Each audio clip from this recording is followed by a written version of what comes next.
Welcome to Meet the Candidates 2024 on KOAL 107.3 FM and 750 AM. Tonight, you'll hear from Republican incumbent Christine Watkins and Democratic challenger Joe Christman in a race for Representative House District 67. Let's go live to our moderator, Aiden Mortensen, who is on the campus of USU Eastern.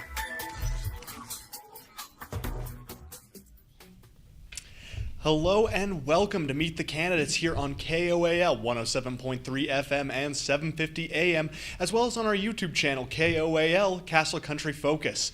I'll be your moderator for the evening, Aiden Mortensen. Today, we'll be meeting the candidates for House District 67, Republican incumbent Christine Watkins and Democratic challenger Joe Christman. Over the next hour, they will be answering questions emailed in by the community. If you want to be involved in future Meet the Candidate events, you can email your questions at election2024@koal.net. Again, that is election and not elections. Now, before we get started, I'd like to go over the rules and format for the evening.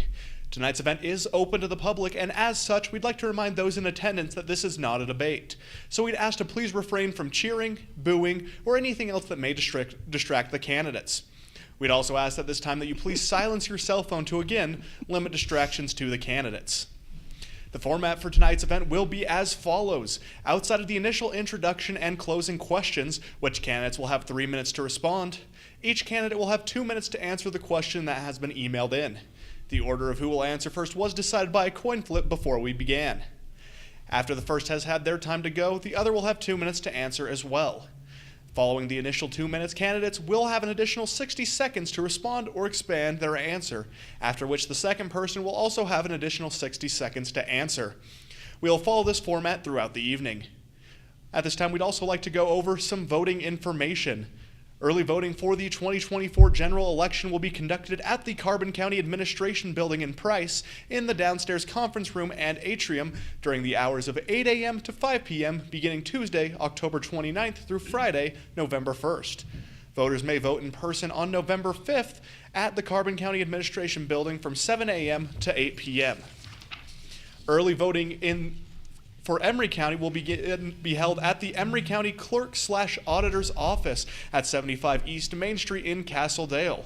For the general election, early voting will begin from October 23rd to November 2nd during the hours of 8:30 a.m. to 5 p.m. Voters may vote in person on November 5th at the Emery County Clerk/Auditor's Office from 7 a.m. to 8 p.m. So, starting with you, Representative Watkins, you'll have 3 minutes to answer probably the easiest question of the night. Please introduce yourself to the public. Thank you. I am Christine Watkins. I was born and raised in Cache County, bounced back and forth between Logan and Lewiston, but spent a lot of my younger years working on my grandfather's farm. In beginning of 9th grade, we moved to Lompoc, California. My parents were new and young school teachers, and they moved us out there, so I spent my 9th through 12th grade out there, which was really a game changer for me because I went to school with Air Force kids, and they taught me about the world because growing up in Lewiston, there's not a lot of world up there, and just a lot of cows and sugar beets at that time. I did come back to go to Utah State. I am a graduate of Utah State University Elementary Ed. My husband and I moved here to Emery County in 1972. I finished my degree. I had 2 years left, actually over here in Price, and we thought we were going to move to Las Vegas, but after a couple of months of living over there, we decided that's where we wanted to raise our family. So I was very active in community things and taught school there. And in the end of 1999, I moved over here to Carbon County, was divorced, and then ended up remarrying. And so I spent 28 years in Emery County. I was Mrs. Stuckey over there. Then I came over here, became Mrs. Watkins, and taught school here a little bit. I worked for UEA, taught school principal at the charter school for a little bit, and then got into being the representative. So I'm a mom of 5, grandma of 3, and I'm raising a grandson, and I have a dog, 5 chickens, and 2 cats. Thank you, Representative Watkins. Mr. Christman, you will also have 3 minutes to answer the question. Thank you. So I grew up in Price, Utah, and graduated from Carbon High in 1974. And since then, I've just dedicated my life to public service in our communities. My wife is Renee Palacios from Sunnyside. She grew up in a family that earned their living and made a major impact on mining coal in eastern Utah. Renee and I raised our 3 children here in Carbon County, where all 3 attended public schools and all attended either CEU or USU Eastern. So my family knows and loves the rural life in Utah, and I continue to dedicate my life to that public service, which I'm going to keep. I want that to resonate. That's the reason why I'm here. So after graduating high school in 1974, I had a great summer. I was dragging Maine, hanging out at Cook's, working a summer job, and then suddenly my life changed. I joined the U.S. Navy in April, and got my first duty station was the island of Guam. I got sent there in April of 1975, April 15th, in fact, which most of us think of that as tax day, but that happened to be the day that the South Vietnam, Saigon fell. So I participated in the evacuation of people fleeing the communist country. And that experience helped me understand what freedom is, and also the value of freedom to those who don't have it. So I'm a proud Vietnam era veteran of the U.S. Navy, and I will always stand with our veterans' rights always. So after I discharged from the honorable discharge from the Navy, I came home here, enrolled at CEU for the first time, and then got a job with the Helper Police Department. So I worked there for 13 months, and that was my introduction to law enforcement, and had no being a police officer was not what I wanted to do when I first got out. I thought I'd just see what was there. But anyway, I found out that was kind of what I wanted to do, and I ended up working 23 years as a police officer. I commanded the local Carbon-Emery County Drug Task Force here, and then retired from the Highway Patrol after 23 years. The story I always tell is after I retired, my wife couldn't take twice the husband for half the pay, so I went to nursing school, and I'm just so glad I did. So I was a registered nurse. I work in emergency departments here in Price and Moab, and that's when I realized that there's very few endeavors that are more rewarding. I always knew that service to others, but these are service to folks that really need you the most. So along my professional journey, I got a wealth of experience serving others. Currently, I'm on the Price City Council, and that's where I really come to understand the impact of government on the daily lives of our citizens. So I want to represent District 67 to give rural Utah a voice. I'm going to say this real quick because I'm running out of time. So as your representative, I will always represent our constituents. Thanks. Thank you, Mr. Chrisman. We'll now move on to the first question of the night. Mr. Chrisman, we'll start with you on this one. What safety features do you see yourself pushing for on Highway 6, Highway 40, and Highway 191 within the district? You have 2 minutes. So a little background to that. Back when I was a trooper, Senator Mike Dmytryk and Representative King were instrumental in being the government driving force on creating that change. As my experience with Highway 6 was as a Highway Patrol trooper, we were, our section here, we received an award for reducing accidents on Highway 6. At that time, it was dubbed America's 6th deadliest highway. So what I've gained from that is I understand the enforcement angle of it. Also, I helped participate in the planning of the Helper overpass and some of the other things, and the Helper intersections were also very dangerous. So my impact on that, I have a great understanding of what we need to do.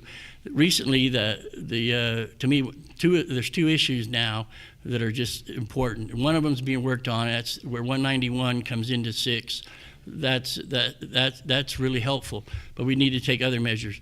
The Spring Glen Road, as we all know, we had that tragic accident. So what I graduated from a class from Northwestern University called Selective Traffic Enforcement.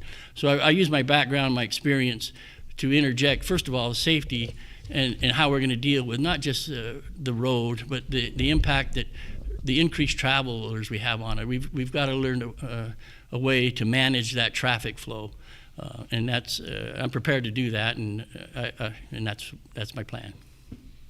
Thank you, Mr. Chrisman. Representative Watkins, you will also have 2 minutes. Would you like me to repeat the question? No, thank you. Okay, I've been working, well, for a long time on Highway 6, not quite as directly as maybe as my opponent, because being in the legislature, I have never been on the Transportation Committee, and that's where you have a great deal of influence, but just not been able to get on that committee. And so, but I have made great professional relationships, created them with UDOT members in working with and for Highway 6. Highway 40 has had a lot of work done on it, and our representatives from over the mountain have been responsible for that. In fact, it was Senator Winterton who got the money for 191 to 6. A couple of years ago, we lost, tragically, a student here at USU Eastern, and before her, a couple of people in 3 head-on crashes in a period of about 6 weeks. And I was on that very quickly.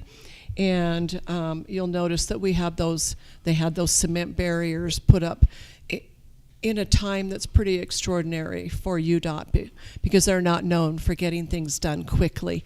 I've had numerous meetings with them. I've brought them in to talk to the public and to let everyone know, as much as we want things done quickly, it just doesn't happen with UDOT. But like my opponent, I have lived here for many, many years, and the Highway 6 that was here when I moved here in '72 is not here. We've had a lot of improvements, and I will tell you that a lot of accidents we have are where you get into an area where your cell phone will have reception. So there is a responsibility for the drivers. Thank you, Representative Watkins. Mr. Crispin, you'll have an additional 60 seconds if you would like it. Yes, thank you. So one of the first things that we all have to really understand and realize how we're going to use this to change things. Highway 6, at the top of Price Canyon, 13 miles from here is the county line. The majority of Highway 6 is in another legislative district. That shouldn't matter. As Representative Watkins mentioned, the representative over in the basin is working on Highway 40. So what I'm getting at is going to take a coalition of legislators, and the cement barrier she's talking about is things can get done quickly with the right amount. One of our local troopers was instrumental in getting the funding, the grant, the Utah. It's unprecedented that they put that cement barrier up there. So people recognize our need. We just need to be that loud, squeaky voice of what we need to fix it. Thank you, Mr. Chrisman. Representative Watkins, you will also have an additional 60 seconds if you would like it. I'll pass. Moving on to our next question. We'll start with you on this one, Representative Watkins.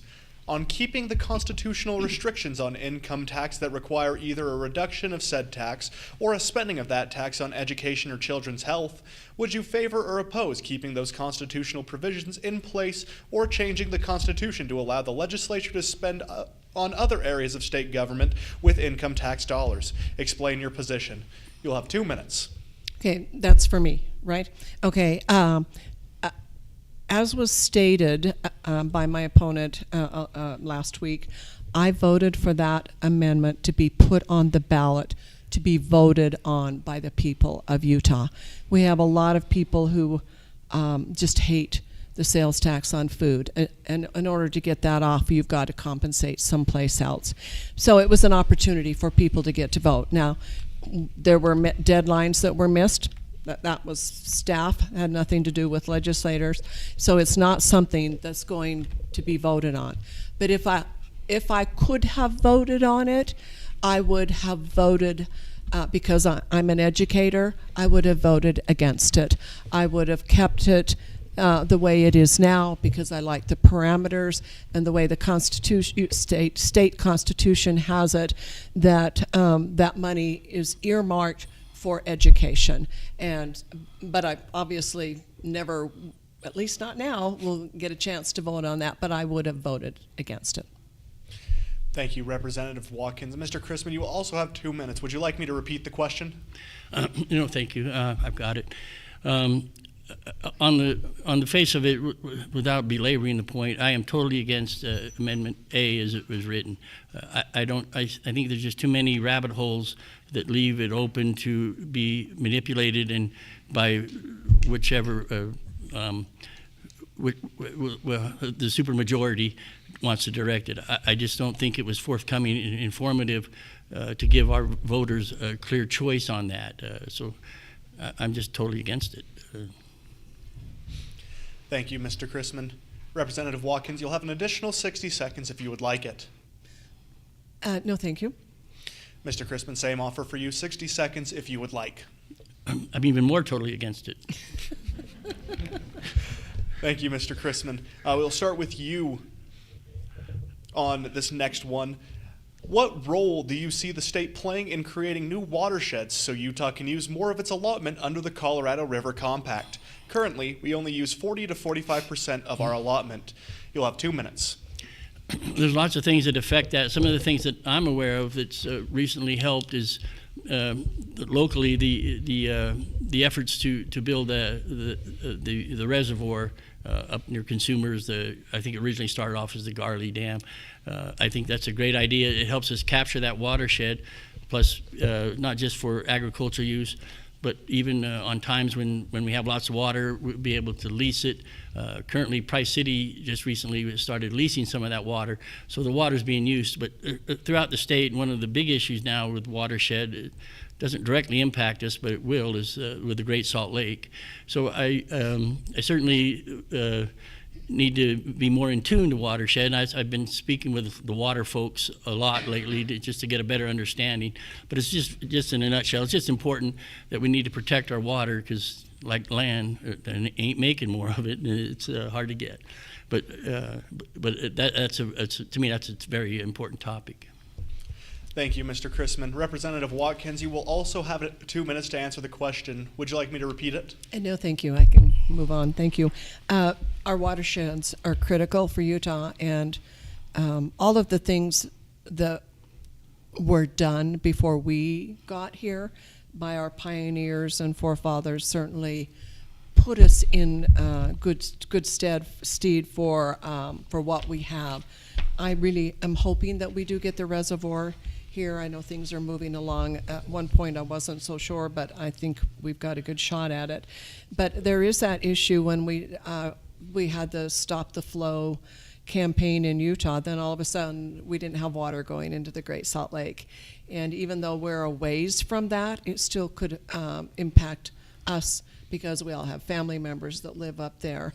So the issue is that fine line of keeping the Great Salt Lake, Utah Lake, and all of these other areas healthy and vibrant, but also being able to use the allotment that we have, because we know that downriver, if we don't use it, they're going to come, not only they're going to use it, they're going to come after the rights to take it. So that's why we created a couple of years ago the Colorado River Compact Group, and so that we didn't have a say in that. For all these years, Utah did not have a say, and we finally realized that, and so we have someone there now, and she does a great job of representing us and the needs that we have. So I'm all in favor of doing what we need to do to protect our water, as well as keep everything that we have vibrant and healthy. Thank you, Representative Watkins. Mr. Chrisman, you will have an additional 60 seconds if you would like it. Just to reinforce what Representative Watkins touched on, the importance of additional ways and means to capture water. It really looks like the dam, after all these years, will come to fruition. And then once that's done, we need to start looking for another one. Thank you, Mr. Chrisman. Representative Watkins, you will also have an additional 60 seconds if you would like it. Well, if the governor were here, I'd say, well, I know where we can get some more water, but he's not here, so I won't say that. I agree. Thank you, Representative Watkins. Moving on to our next question. How do you plan to balance work, family, and the legislature schedule? Do you plan to work full-time outside of your elected responsibilities? Representative Watkins, we will start with you on this one, and you will have 2 minutes. Thank you. Well, when I first started this, I actually was the principal at the charter school, it didn't take very long for me to realize that I couldn't handle that kind of a position and still do a great job as a part-time legislator. As legislators, we always laugh at that because we are a part-time legislature, but it can be a real full-time job. So this is my 12th year.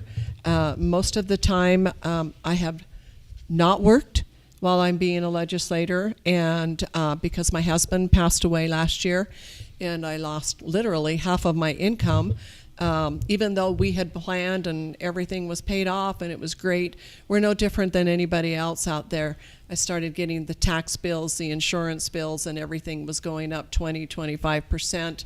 I'm raising a teenager, and I could have really cut back on maybe some of our lifestyle things, but I decided that I didn't want to do that. So I went out and found a great job that works really well with what I do in the legislature, and I've been able to meet those needs. My oldest son lives with me, and so he's able to help me with my grandson when he needs to be picked up or dropped off when I'm away from home. So it's been, we feel like we've conquered that.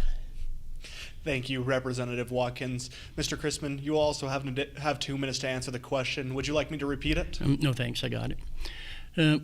So when I started thinking about running for the legislature over a year and a half ago, the first thing I had to decide, even though it's clear in the statute, they have said that it's a part-time legislature, but they do recognize we need to work. But I took that literally. I really can't understand how I could accomplish what I want to accomplish in the legislature and work full time. So I made the conscious decision to bypass that. I don't work full time. I do have a couple of part-time jobs. One of them, I work as a jail nurse at the jail. I work 10 days a month, but the wonderful thing is I get to pick the 10 days. And I still work occasionally. I just can't get away from the emergency department. So my focus would be, even when the legislature is not in session, to attend the interim committees, to do the work of that, and not. You don't have to try to balance something if you just remove it. So I'm not going to have to balance a full-time job with my duties. Thank you, Mr. Chrisman. Representative Watkins, you will have an additional 60 seconds if you would like it. Thank you. I just want you to know that I am chair of 3 committees and very active. Obviously, I'm in the majority side. So I attend everything that's important. There are things that the legislature committees, meetings, that not everyone's involved in. And that's just the nature of the legislature. And so I have found that it's been very rewarding, and I've been able to get everything done and done well. Thank you, Representative Watkins. Mr. Chrisman, you will have an additional 60 seconds as well if you would like it. I just wish. I just need folks to really understand that I feel personally that the legislature, or being a member of that legislature, it takes a full-time commitment, and that's what I intend to do. Thank you, Mr. Chrisman. We'll now move on to our next question. Again, all these questions were emailed in to us prior to this event, and if you would like to get involved with future Meet the Candidates events, you can email your questions to election2024@koal.net. Again, that is election and not elections. Our next question, we'll start with you on this one, Mr. Chrisman.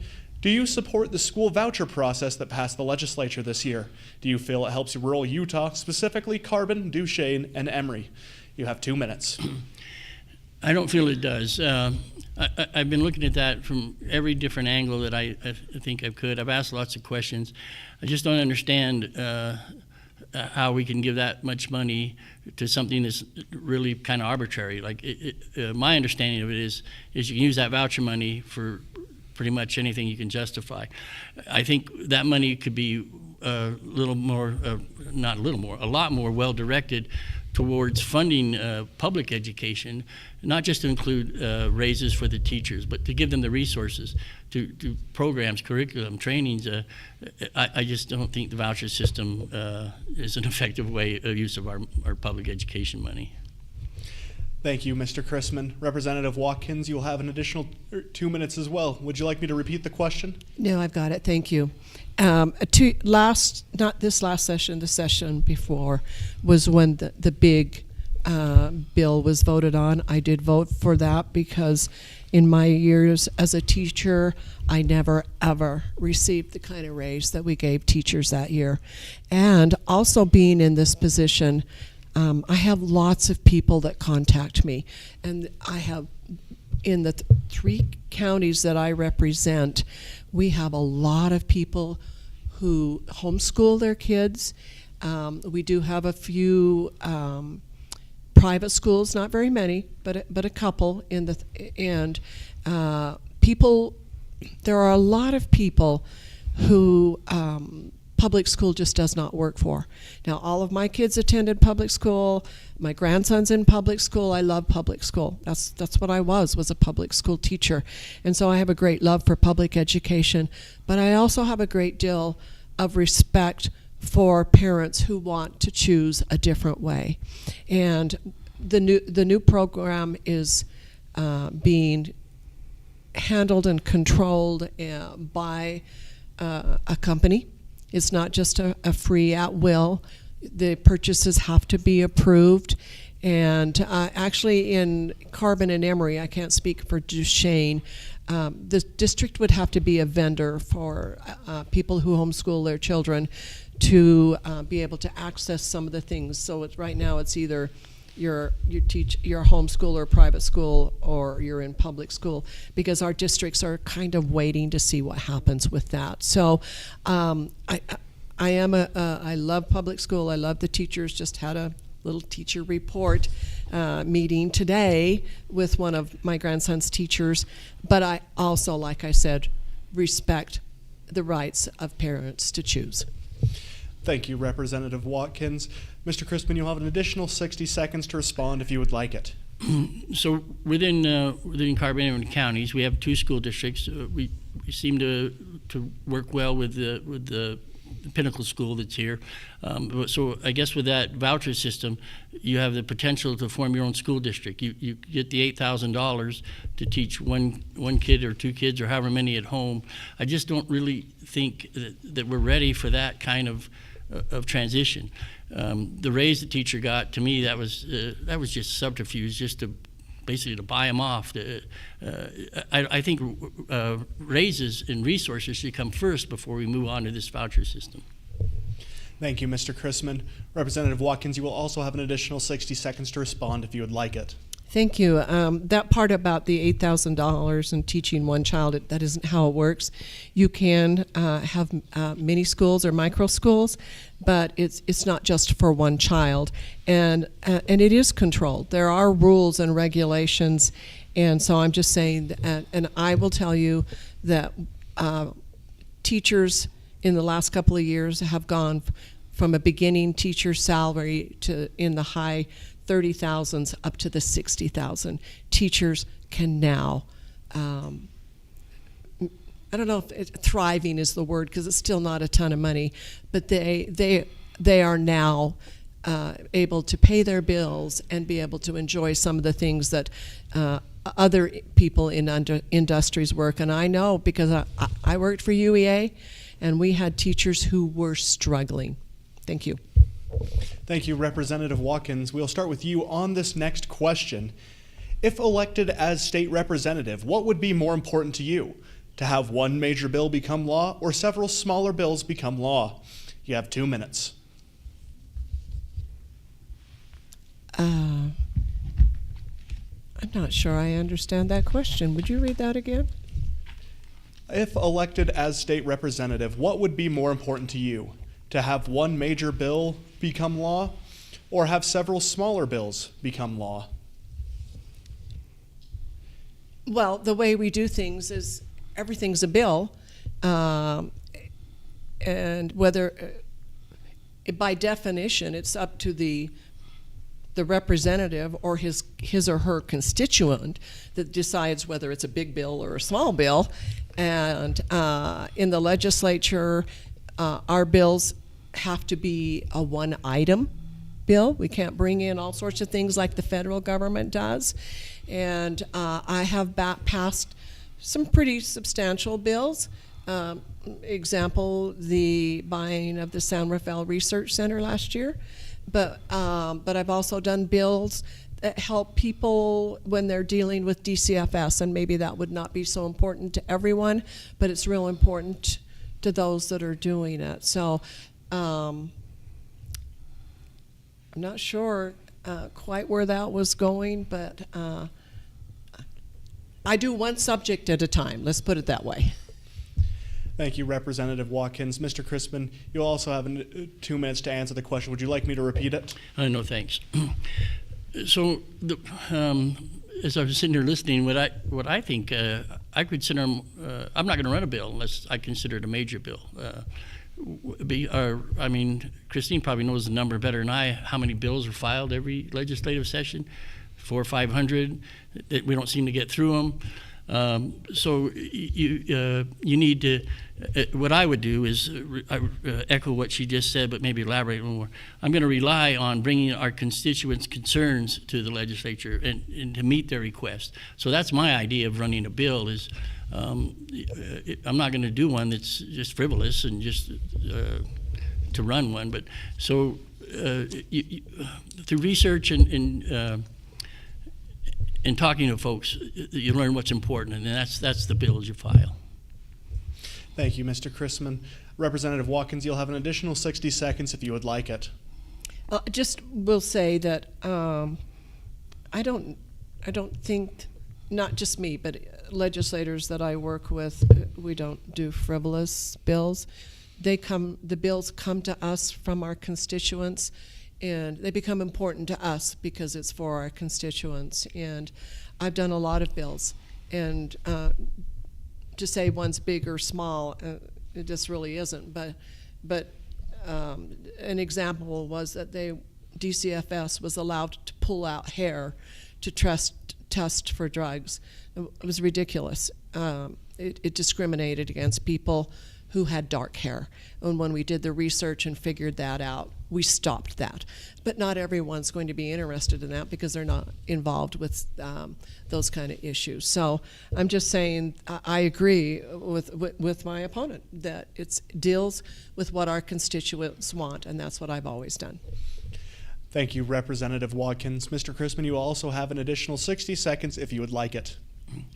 I just reinforce that with the number of bills that are run there every year, sometimes they don't get to them. So they just run them for the sake of running them. I would never do that. If I run one bill, it's because it's important. If I run 10 bills, it's because it's important.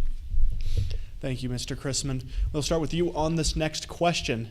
In regards to Amendment D and voter initiatives, do you feel that the state legislature should have the power to overrule ballot initiatives voted on and passed by the people if the legislature sees them unfit? You'll have 2 minutes. I don't need 2 minutes, no. That's just absurd. To overturn the will of the people is, I don't know what else to say, just no. Thank you, Mr. Chrisman. Representative Watkins, you will also have 2 minutes. Would you like me to repeat the question? No, thank you. We've already done that. We didn't repeal any of the initiatives that came to us, but the legislators that were working with those issues worked with the people who ran those initiatives. An example would be the Medicaid bill. Written into that Medicaid bill was a provision that anyone who was taking Medicaid would get a 5% raise every year. No end to it, just a 5% raise. There is an end to Medicaid money, and it would have destroyed the program. With the marijuana bill, the way it was written, if you were out smoking marijuana on the street, the police had to assume that you had a medical card and they could not do anything to you. I changed something in that bill because it said only physicians could write for a medical card. I worked with the Physicians Association, Medical Association, and added PAs and nurse practitioners, so that we had in the rural areas an opportunity for people to get that medical card. Also, kind of written into the back of that one is if you had a marijuana medical card, you were not allowed to have guns in your home. So that was changed. We had a lot of good changes done so that we could live with those bills. We didn't get rid of them. We just worked with the people who brought them to us to make them so that they would work for the people of Utah. Thank you, Representative Watkins. Mr. Chrisman, you will have an additional 60 seconds to respond if you would like it. Yes, what I think she's describing is what's called amendments, and I'm all for amendments to bills. They're working documents, they're working legislation. If you can change things for the better, you amend the bill. But Amendment D, to me, in my view, does not do that. It allows the legislature to decide differently than what the people decide. Thank you, Mr. Chrisman. Representative Watkins, you will also have an additional 60 seconds if you would like it. If it's an initiative, you can't take it into the legislature and amend it. The way my opponent is talking about it, the people's voice would stand and there would be no changes allowed. I just want to also say there are only 21 states out of all the states that allow initiatives. And so it's not like it's something that's across the whole United States. But the Supreme Court has spoken, and so for the time being, that's the way it'll be. Thank you, Representative Watkins. We'll start with you on this next question. Many promises are made on the campaign trail, but a single legislator does not have the power or authority to pass legislation on their own. How do you plan on accomplishing what you're telling your constituents that you will do while in office? You have 2 minutes. Me? Okay, thank you. It's something that I've done very well in my term and time in the legislature, and that is to create relationships with other legislators. I will tell you, I've seen great legislators and those of us that work together well, and then we always seem to have a couple of outliers that struggle getting those relationships, and they bring in ideas that not everyone's real crazy about, and they're not successful. And there are legislators who go up and they don't pass any legislation. They're there. They participate through voting and speaking, but they really don't do legislation. So I have a piece of paper here that shows all the bills that I've done, all the appropriations I've been able to get for my district, and that's because of what I've been able to do. That's the reason I'm chair of 3 committees. I'm trusted, I'm believed, and everyone knows I'm fair. So that's something that I have done really well. Thank you, Representative Watkins. Mr. Chrisman, you will have 2 minutes to answer as well. Would you like me to repeat the question? No, thanks. So this is a weird place to pick up a skill. So I was an undercover narcotics agent for 4 years, and what I learned through that position was the value of networking, compromising, and reaching out. One of my greatest accomplishments was a chubby white narcotics agent convinced a Colombian drug dealer to sell him 7 kilos of cocaine. That takes some skill, some negotiating skills. I carry that with me my whole life. So I think I'm very good and adept at developing relationships, networking, compromise. That's a big thing. You got to give something to get something sometimes, and I would always on the side of giving, I'd be very stingy with what I give away for our district, and I've always tried to get something. Thank you, Mr. Chrisman. Representative Watkins, you'll have an additional 60 seconds if you would like it. Well, I'll just say I've been extremely successful in getting money for my district, as well as getting bills passed. You never get 100% of everything. Sometimes it takes a couple of years to get a bill passed and to get the things done. And as my opponent said, maybe compromise and working with other legislators. And we all do that. That's just not something that is unique to someone down here. But it is one of the things I do well, and that is standing up for rural Utah. Thank you, Representative Watkins. Mr. Chrisman, you will also have an additional 60 seconds if you would like it. No, thanks. Moving on to our next question then. Is economic development top on your priority list for the areas you represent? How would you engage to make a difference for these areas in future business growth?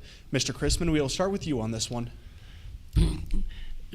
So yeah, it's always easy for somebody running for election to say they are for economic development, but the follow-up question to that is exactly what you asked. What are my plans? It started where I've really come to really understand the need for it is with my time on the city council. It's just you're trying to balance the everyday of providing services to a city that's facing, like everybody, increased revenues from taxes or from just everything, to how are we going to develop and promote business. So the first thing is, I think as a legislator that we need to do is improve the infrastructure of our area. We need to invest money, whether it's state money, local money, find out a way to improve that, to attract a business in that, and also to create an environment that's really, realistically, with water issues and that, we need to start with smaller businesses. We can get those. So make it inviting, whether there's, appreciate the business we have, but incentivize it.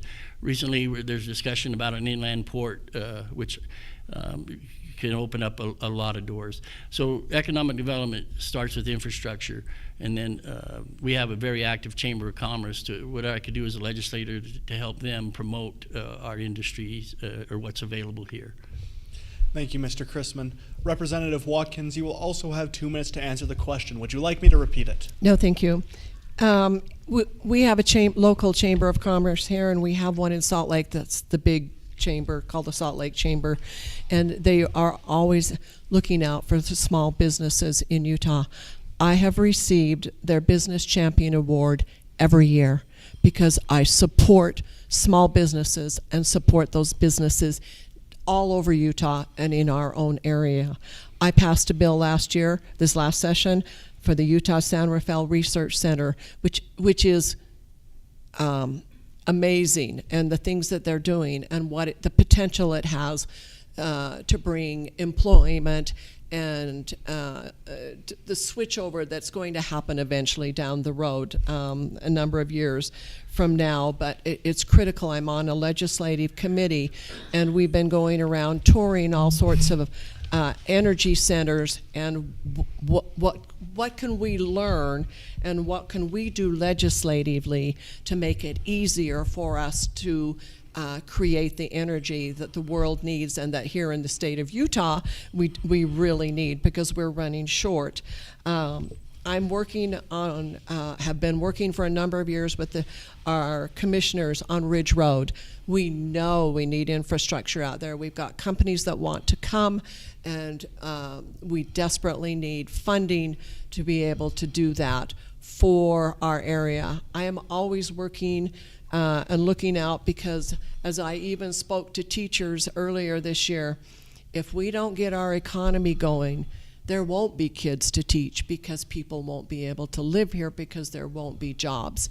And so it's something that I've been really, really attuned to the last couple of years. Thank you, Representative Watkins. Mr. Chrisman, you will also have 2 minutes to answer the question. Would you like me to repeat it? No, thanks. Just the Salt Lake Chamber is the premier organization. They help all 29 counties. I've reached out to them. I've talked to some of their policy analysts. They've agreed to basically help educate me and assist me.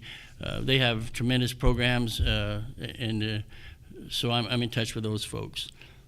And my daughter just sent me a text and told me to smile. But this is the face I got, folks. But economic development is so vitally important to this, but we also need to understand we might be limited by what we have here. So until we can improve, like once again, I'm gonna hammer on infrastructure and make this a community that for different reasons people want to move here. We have lots of folks that pass through here every day. And some of them are business owners. We need to create that environment where we welcome it and we want you to put your business here. Thank you, Mr. Chrisman. Representative Watkins, you will also have an additional 60 seconds to respond if you would like it. Thank you. I would. Last year, while I was dealing with my husband, who was very ill, we were working on, and by that I mean the commissioners and the 7-county coalition, on educating leadership about what we had here and about the needs that we had. And if you'll remember right, the last couple of years, so much of the legislature energy has gone into the Great Salt Lake. I mean, I was working on them daily, telling them what we had, what we needed, and how important the energy that we had was for them. Well, they changed, and now their focus is on energy. And they told me last session, you get that research lab, and we're going to focus on all of the above, which is solar, wind, nuclear, and coal. Thank you, Representative Watkins. We'll start with you on this next question. Many candidates have publicly declared their dedication to small government and reduced taxes. Please state specifically what services and jobs you would reduce or eliminate to achieve this. You will have 2 minutes to answer this, Representative Watkins. Would you say that again? Many candidates have publicly declared their dedication to small government and reduced taxes. Please state specifically what services and jobs you would reduce to eliminate to help achieve this. Well, I know we run a pretty lean machine with state government. We've had a lot of growth in the state, but we have not had a lot of growth in our departments. In the committee that I chair, I have a number of state departments that report to us, and they tell us this is where we can cut. We look at their budgets, we look at things that we can do. As far as cutting taxes, the one thing that I really want to see happen is to lose the tax, do away with the tax on Social Security. I think that would be a big help for everyone. We've done it to a certain point. I would just like to totally do it. We've been lowering the state income tax. There's an appetite to continue doing that, and so to me that's important. Anything that we can do that way, but here in Carbon County, because of losing our mineral lease money, and because I live out in the unincorporated area, we've already lost services, and it's been kind of hard, but I've understood it, and we talk about it in our neighborhoods, the things that we used to have mosquito abatement all the time. Now you almost have to call them and say we're being eaten alive out here, and it's because they just don't have the money. So I'm just going to tell you I'll work with it in different ways. Thank you, Representative Watkins. Mr. Chrisman, you will have 2 minutes to answer the same question. Would you like me to repeat it? No, thanks. So smaller government and reducing taxes are always great political fodder around election time. What I've looked at is locally, I'm not really sure how we can do that. What we can do is be a little more conservative in management of our existing revenue and budgets that we have. We can consolidate some services where we can do those things. To remove the state income tax on Social Security, all it takes is the legislature to do that. I'm for anywhere where we realistically can reduce the tax, but maybe on November 5th you won't hear, after November 5th you won't hear people talking about, politicians talk about reducing taxes. I think we need to figure out a way so we're not increasing taxes by leaps and bounds. Just manage our money, live within our means, just be a little more conservative with it. Thank you, Mr. Chrisman. Representative Watkins, you'll have an additional 60 seconds to answer if you would like it. Thank you. I just want to say that even to do away with Social Security, that's a big thing even federally, but here in the state of Utah, there has to be give and take, and if I'm going to take away that tax, got to be careful what that tax is paying for. And we have a lot of people in the state of Utah who don't pay taxes, so we have to be really careful how we balance that budget and still not harm critical programs that people really depend on. Thank you, Representative Watkins. Mr. Chrisman, you will also have an additional 60 seconds if you would like it. Excuse me. Yeah, as I mentioned before, you didn't see smaller governments reduce taxes on any of my election campaign. We need to look at ways to manage our money, manage growth, manage those taxes. But just to me, just to say it, that's just political rhetoric. We need to find ways to live within our means, and gradual increases, like Christine said, give and take. If you take one tax away, you're going to make it up for it somewhere else. It might not be called a tax, it might be called a user fee or something. But I just don't see where, in the way the economy is, the way things are now, that to promise folks a tax reduction at this point is just giving false hope. Thank you, Mr. Chrisman. We'll start with you on this next question. Regardless of a win or a loss in this election, will you accept the results of the election? You'll have 2 minutes. Really, 2 minutes? Yes, I'll accept the results of the election. Thank you, Mr. Chrisman. Representative Watkins, same question for you, and you will have 2 minutes as well.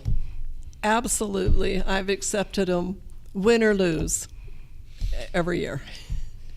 Based off the initial answers, I'm figuring neither of you are going to want your 60 seconds. Man, you're sharp, right? We'll move on to our final 2 questions of the evening. A bit of a rule change for these ones. Each candidate will have 3 minutes to answer instead of the standard 2. However, there will be no rebuttal period, as these questions were more candidate specific when they were emailed into us. Representative Watkins, we will start with you on this one. How do you plan to avoid conflict of interest with your position in the legislature and your full-time position outside of the legislature? You'll have 3 minutes to answer. Well, I've been doing both for a year now.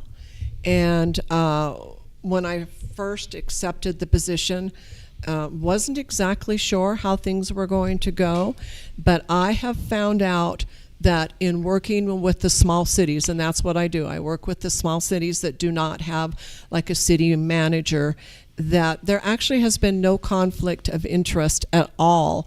The people that I know, the programs that I know about, that I can tell the cities about, have been really, really helpful.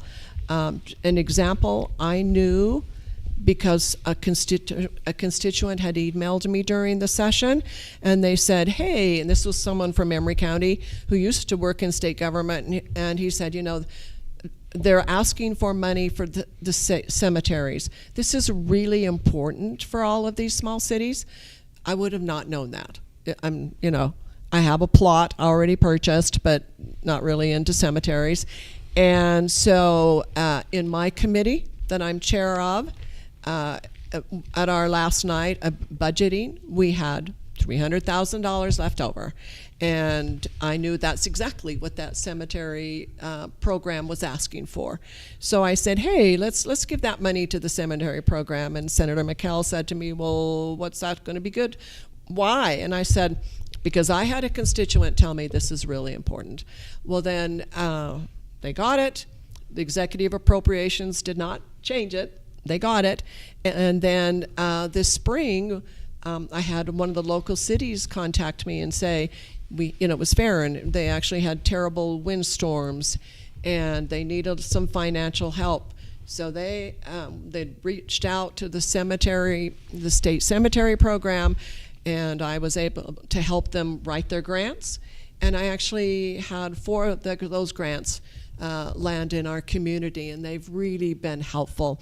So sometimes it really is who you know and what you know, and it's just been a really interesting melding together of that. And I feel like I'm serving my members of my, and it actually reaches outside of my district. It doesn't matter, because Farron's not in my district, Emery's not in my district, and Duchesne, anyway. So I feel like I have even gotten better at what I do, and I know the needs of those communities, and I know who I can tell them to call on and to get the help that they need. Thank you, Representative Watkins. Mr. Chrisman, we'll move on to your question. What have you accomplished with the Price City Council that makes you feel qualified and prepared for a potential position in the state legislature? You'll have 3 minutes. Excuse me. One of the major accomplishments was the purchase of a fire engine. We were in dire straits. We had a fire, one of our main fire engine go down, and the backup was not in that great a shape. So it was an emergency. So between myself and Chief Peterson, we searched high and low for some funding. We found a deal. We ended up basically just through hard work and networking. We ended up purchasing a $850,000 fire truck for only a couple $100,000 of our city money. One of the things I've been on there is kind of been reorganizing our, helping with some of our basic city functions. I sit on some committees that just overall it's quality improvement, those kinds of things. And the biggest experience I've got out of that is just listen when people come to us with their issues. I mean, the biggest thing is to learn: are somebody just complaining, or do they want something done? And so that's very important, because things matter to people and they bother people. So I've learned to really get through, sift through the weeds, and when they say, get to the crux of what's bothering them, they're not just venting. And then follow through in that. If they come to me and there's an issue, that's important. At least let somebody know that you tried or you addressed it, that communication. And then just basically helping the city. Its first year was just a real learning curve for me. I understand how city government works, the functions, and the valuable service. I think I've helped contribute to the improvement of our infrastructure in Price City. And thank you, Mr. Chrisman. Before we get to our last question, I'd like to take the time to thank both of you for showing up tonight. And I think events like these are very important in helping keep the public informed on their options on November 5th's ballot. I'd also like to thank the campus of Utah State University Eastern for letting us use their beautiful facilities to host these events.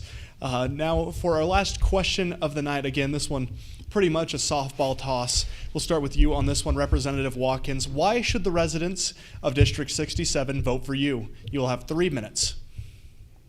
Thank you. Well, I've been in the legislature for 12 years. I had 4 years in, 4 years out, and then I was asked to go back in, and wasn't sure I could do that, but I did win and have been in since.